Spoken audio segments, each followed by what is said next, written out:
The house is now live. Doors are open to the audience. This is also your 25-minute call to beginners. 25 minutes to beginners. Hello! My mic. 1 2 1 2, still fine. Just so that the camera knows that this is a process. My face doesn't actually look like this. I suggested The makeup looks good after a while. And so the question was, will I get one of those wigs, or will I actually do it for real? And so we did it for real. I think you might even have seen that footage. Doing eyeliner 19 times, it's quite serious. Yes, it's a new skill that I never thought I'd have to. I must admit, I feel like I've been getting good at it though. All right, everyone, listen up. This is your beginner's call. Beginners backstage. Beginners.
My name is Rose Cowper, and I play Daddy Warbucks' cook, Mrs. Pugh, who has an obsession with feeding Daddy Warbucks.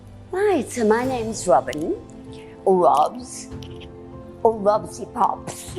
Hi, my name is Darren Rockman. I am the choreographer of the show. So I'm Hannah Barth, and I'm co-vocal director. I'm Joshua De Paula Isilva, also co-director. Hi, my name is Dario Brocado, and I'm the musical director. My name is Charlize, and I'm currently, I think the title that they gave me is Deputy Stage Manager. So it is sort of shadowing the stage manager and also assisting the stage manager, sort of a little bit of both. You can have a show that is gloriously received, the way Annie has, standing ovations every night, packed houses, but for me, it's always the process, the rehearsal room, the building of character, that moment when a joke lands for the first time, that exquisite moment when everyone in the rehearsal room goes, ah, when something works, you can't imagine. It's like for a mathematician, when a sum that is difficult suddenly is perfectly correct, that's the most rewarding. The first time that we had a run-through, like a formal run-through during rehearsals, I cried backstage because those kids are fantastic. They are so talented. As much as it's challenging, it's also so beautiful because you get to see how the older people will learn actually from the kids. And the kids will definitely learn from the older people. And it's just this constant learning experience, this learning exchange that I can learn this from you, I can grow in this area, but I can also learn this from you. And yeah, it was really, yeah. And they really encourage each other. So we had separate rehearsals first, and when they came together, it's like the older cast realized, okay, now we have to like figure it. Credit not just to Benny and Melissa, but to everybody in the show for understanding the humor and for really pulling it off. It was so cool. And that made it funny. Touch wood. Because one of the funniest things that's not really funny that has happened to me in theatre, always in this theatre, is set pieces falling over and crashing on the pit. I mean, you know, that was when there was still a phantom in this opera. But yeah, memorable moments. I can honestly say that this show, from beginning, where are we now? We've got a few shows left. So far, every night has been memorable because it's just been so good. First of all, if they haven't been to the theatre before, that they will have that spark of love for the stage. We've had so many, especially some of the kids from children's homes and community organisations, and it's the first time they've ever even been in a theatre for some of them. So to feel that magic of live theatre. But Annie's also a very positive show. It ends on a really happy note, and I hope people will take that positivity out into the world and share it. And, you know, Annie's the eternal optimist, so we should all be like Annie. Hi, I'm Isabel Kramer and my role is Annie. My name is Elaine Leander and I play the role of Annie.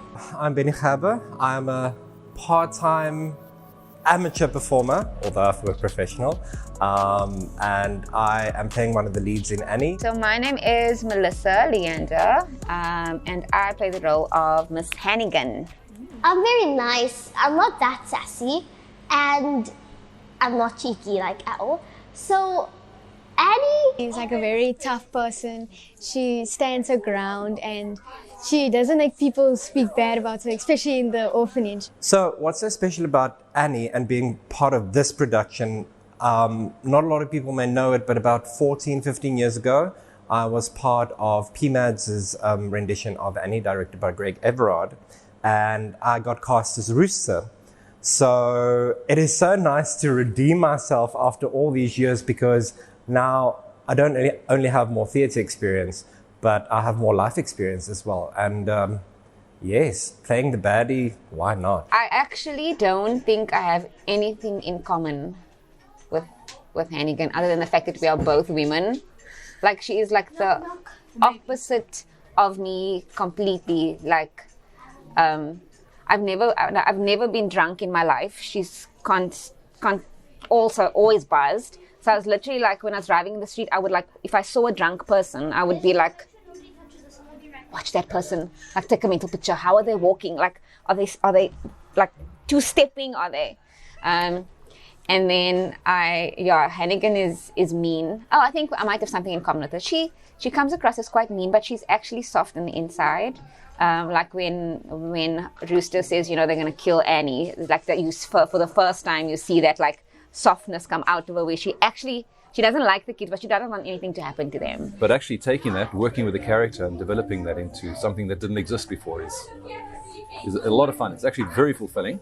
And then there are times when I work backstage, though. So Francois and I, for example, have got a little thing going in our little scene where, and it's just developed over the course of the run of this show, where he'll say something in a way, and then my thing is to the character doesn't know how to. It's the first time he's been on radio, so he says it in the same way, and it's just been a lot of fun working with that. And then also seeing how they grow, and also working with theatre stalwarts like Paul Leonard, Vanessa Grieber, who were all in their prime when I landed on the scene 25 years ago. So it's really a full circle moment. Watching everybody do their bit to create this spectacle on stage, to create this picture. And it wouldn't exist if everybody wasn't doing their little bit. And so I've been using the saying that musical theatre is a team sport. It is. And if everybody does their bit, you actually end up with a really, really wonderful picture. To me, that's fantastic. As a choreographer, you're not just creating dance moves. You are in essence a director as well. So you need to be able to tell stories. You're a storyteller. Because the dances that you create are not the 30-second TikTok challenges that you see. They are full-on concepts, conceptualized concepts, from start to finish, beginning, middle, and end. There's a storyline. You need to be able to understand music as well. You need to be able to understand lighting, costumes, backstage elements, how to work with props. All of those skill sets I've been trained up, and I've literally applied it within this musical, and I feel like I've done my best work so far with this musical. But you literally need to know the ins and outs of every single department, because you are literally next to the director. Your job is as important as the director's, because you are basically a director in yourself. So I would say that you can do anything, that you don't necessarily have to spend millions and millions to make something look as if a lot of money has been spent on it. When I look I mean, we've had the most wonderful costume ladies. They've done an incredible job. But a lot of those costumes are 40 and 50 years old. And in fact, the costumes that Grace Farrell wears, some of them date right back to the 1930s. So they are treasured. They are treated with such reverence. And it is possible to make something look like $1 million, but you don't spend $1 million on it. And using a minimalistic concept, but doing it with flair is the trick, I think. Casting well, it's been cast well. Having an incredible creative team and people who think on the same wavelength as you. I think if students or committee members or anyone who's interested in forwarding their theatre career, hopefully what they would take out of it is be clever. It was challenging going from working with kids and then the very next night working with like adults and like experienced singers.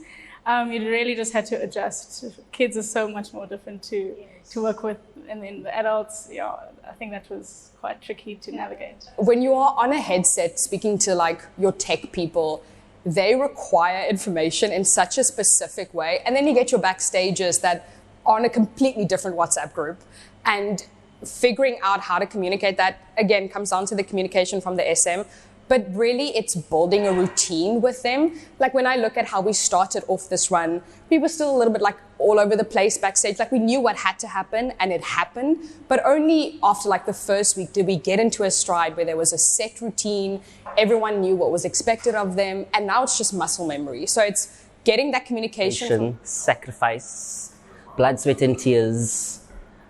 There's so much small little details that people don't really think of that when you get to it, you're like, oh, yes. So it's small little details that people miss that really make the production overall a big success. For me, though, it's been being in the show with my boys. I think that's been the best thing. It's been really cool. Seeing these guys, the confidence that comes out of them, and just really loving I feel like the theatre actually teaches something in confidence that the school can't. Like school doesn't do this. Yeah, school's got, being a teacher, school's got a lot that it gives, but this has been amazing to watch all the children actually just come out of their shell, and they do really well. With Annie, we seem to have got into this beautiful groove that just everything's working. And so smoothly, we're looking at each other going, have we forgotten something? Because everything's going so well. So it is a challenge. Our management team are always really heavily involved, whether they're on stage or directing or, with Annie, for example, the director is a member of our committee. Benny Gerber, playing Rooster, is on the committee and also managing marketing. Leandi Fontini is our vice president and also in the show. The stage manager is one of our management team members, Taneka Tabir. So, and that's just the start. So everybody is very hands-on and very involved. I think that's a good thing. It gives us a really good understanding of all aspects of producing theatre. I'm given a lot of freedom to pick people who I want in the band. And I was determined to get really good players into the pit. And it just happened. It was I wouldn't say it was a stroke of luck. I've worked with these people before. I know them and I know we gel well together as a team. So musically speaking, there weren't challenges, but then it has to be said that the, vocal directors, Joshua and Hannah, people I've worked with before also, and they knew what we knew as a team, what we wanted to achieve musically, and they did it from day one. The Christmas song took a long time. Leading up to Christmas, right at the end, all the like different parts and stuff, that was quite tricky. Because we also taught it like some solos at a separate time, and then kids at a separate times, and then putting it all together was a bit of a mess. But yeah. Well, they say never work with children or animals, so we have both in Annie, and it's been fantastic. It's not so much chaotic, but boy, oh boy, my one most important job was to drop food so the dog would walk across the stage, all on his little lonesome. And it took us about 3 weeks to get the dog to walk across the stage because we had bouncy built on. And so my little trail wasn't like Hansel and Gretel. It was here and over there, and the poor doggy couldn't find it. So we had a lot of false starts there. But I think also when you've got a huge steel structure flying around on the stage, our bridge, which is a brilliant piece of set, very versatile. But anybody who's watched the show will know that it's spinning around at a rate of knots, and things have gone flying. Things have almost landed in the orchestra pit. People have almost been run over, but it didn't happen. So we're very grateful for that. Oh, goodness. We've had quite a few incidents with the doll that happens where Melissa, Miss Hannigan, spins a headless doll in a circle. That headless doll has ended up in every single wing. It has ended up on the back of the bridge. It has ended up in the audience.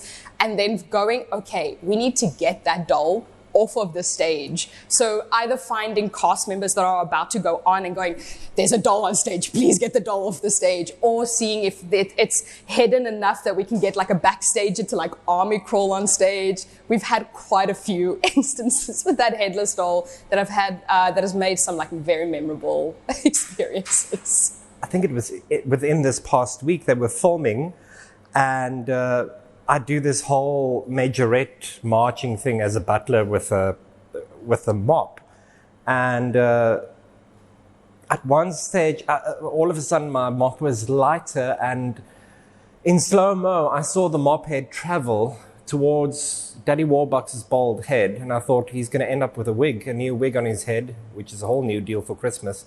And luckily it missed him, and it ended on the right-hand side of the stage, and I could see half the cast just fold in half with laughter because this butler majorette's mop stick just fell apart. So, yes, and I coped, I think. We'll see when the video comes out. Watch this space.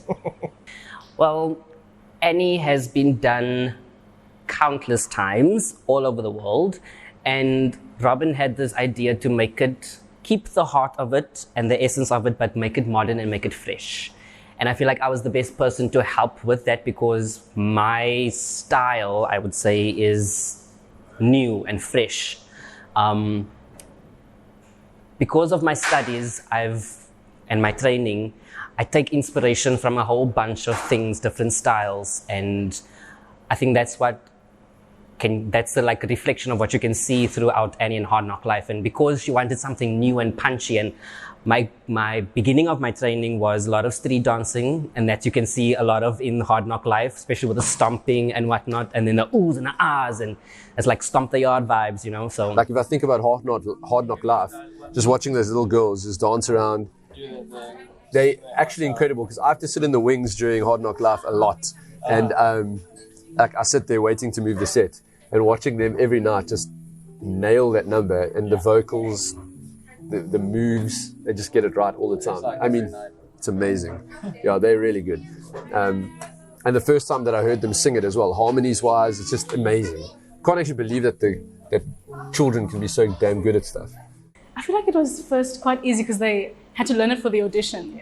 So putting it together, teaching them the dots was already there, but getting them to sing at quite a high pitch energy all the time, it was really, we really drove them. It's quite a high song. It is, so it's very high. That in itself was quite a challenge. It was. They know the song, so it was great. Yeah. That was really good, but they were when we pushed them, they really, really just went for it every time. They're awesome, those kids. Gosh. Yeah, wow. I don't want to jump on Darren's train, but like you said, like it's a story about hope, and it's really a big message, and lots of people don't have hope nowadays. So, yeah, that message and just working together as well. I always think of the fact that it's impact and it's a community theatre. So everyone coming together and seeing them on stage is such a big thing. So yeah. Yeah, and I think like that there's a home for everyone as well. I mean, like Annie eventually found a home, even though it wasn't her biological parents. Like, it's just such a touching message that we can be each other's family as well. It was really cool actually, because for audition we did the first dance break, and like it was really nice doing it. I remember the first time me and the orphans did our first time doing the second dance break. No wait, the last one, yeah. We were struggling, and after that I was like thinking how nice Why Not Life is, especially the end. It's like so powerful and it's like such a nice number. Like singing alone was like so nice. It was like my favorite part. When we saw that we were doing it for real, so I was like so excited when we had it. Yeah. Why Not Life was a lot of fun. Learning the choreo, dancing with all my friends, and it turned out really well. So I'm very happy that it turned out very good. It was really fun because like we had to interact with a lot of the people and like we got closer. As production manager, once the show's over, I still have a lot of work to do, finalising all the expenses and making sure everything we've borrowed gets taken back and making sure the washing gets done and the set gets stored properly. So I think for me that's a really lovely way to gradually let go and say goodbye, knowing that at the end of it, you know, hopefully we will have a lovely little kitty to put towards our next big show, and also to look after the Savoy, which, you know, is our most important asset. So now I'm gonna cry. I think I'm gonna miss most just working with this cast. I am very fortunate to share the dressing room with three amazing ladies, on stage, off stage. I think I'm gonna miss the people, honestly. There are so many. We're not just cast members, and it's going to sound very cheesy, and say the people. Besides the magic and the skill they bring to the stage, they bring so much heart and love into the dressing room. What makes it special in this, at the GNS and our Impact Community Theatre, is the families that have been involved. The two of you, for example. They are just a bunch of talented individuals, God-given individuals. I think I'm gonna miss like being in the dressing rooms and like all the core memories. It's really gonna be a lot to let away. Definitely the people, like by far. I've like formed such close bonds with so many of them. I think this, like getting to hang out with like-minded people, like we talk about the same stuff. Benny makes fun of us every night. I'm gonna miss that actually. I actually said to them last night, you know, once the show's over, can we just come in once an hour for the week and just do our makeup for no reason at all and just talk a whole bunch of nonsense? Benny, like the other day we walked in here and Benny was so quiet. I was like, what's wrong with you? You haven't said a mean thing to us like since you. So are you sick? Not many people know this, but every night before every show, I go upstairs and I visit everybody. And what I call you, I walk in there and I say to everybody, how are all my children? Because when a show is going like this, it does become a family vibe, which is hard for me to say because my family's sitting at home while I'm spending hours and hours and hours away from them. But with a cast like this, you want to be involved. And I think it's probably because it's community theatre. Everybody's here because they really just want to be here. Something that will be really hard to let go, but it's really nice. It's like so funny that the people that you work with are, you don't realize it, but they all play a small, not even a small, a big important part of the show. And without them, it wouldn't have worked. I wouldn't have seen the show without anybody else, honestly.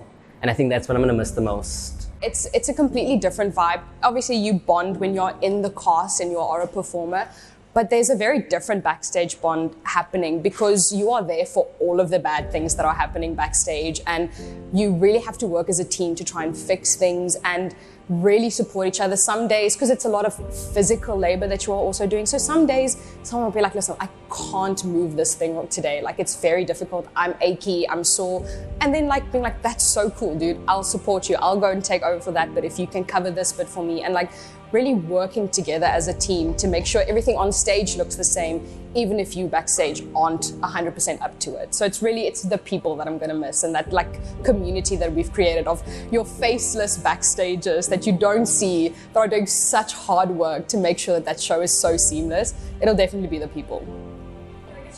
No. Jesus wipes my tears. Thank you so much.